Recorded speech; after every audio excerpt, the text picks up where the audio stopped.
welcome back and thank you so much for joining me. This is my last Korea vlog. If you haven't watched my other ones, make sure you go check those out. Today's video is pretty short because we didn't do much. We just went around and ate a lot. We started off strong going to the Namdaemun market. I'm so sorry if I am butchering that.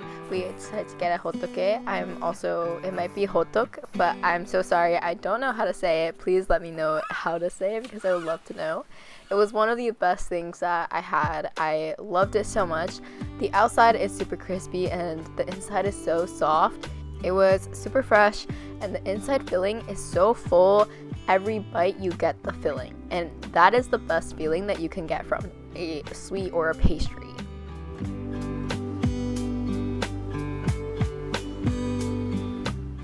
Namdaemun market is definitely somewhere that a lot of tourists come. I think it's a very popular place, very popular for the amount of things that is compacted into this really small area.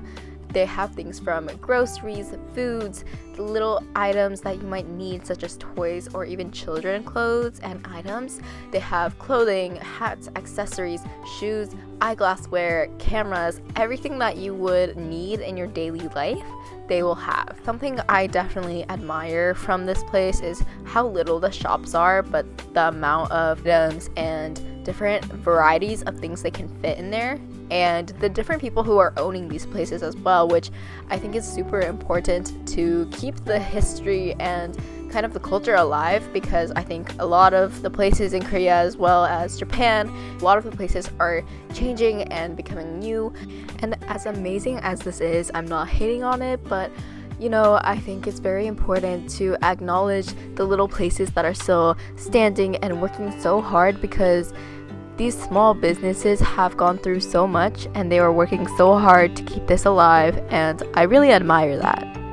The next place we decided to stop is a cheesy hot dog place, and we were looking for it, but this was the only place, which is kind of sad. There used to be a lot, but it was pretty good. It was definitely a little cold, but we had to go for seconds for this one. We got the japchae one, and it was so good. The noodles were super chewy, and of course it was fresh and hot. The next thing we decided to do is to go to a cafe that my friend recommended. I'm very grateful because this cafe was one of the best cafes that I went to. The interior and the vibe was amazing. This place is very famous for their red beans, so we had to get a couple things.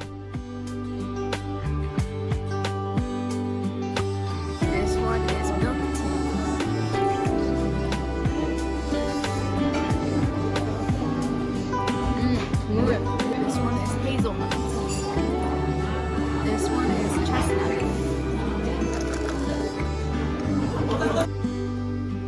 After a while of sitting at the cafe, we had to start heading to the airport, so I decided to get this tteokbokki and the fish cake, and then also this other place near the airport, and I got a cold noodle, bibimbap, and a katsu, and it was delicious.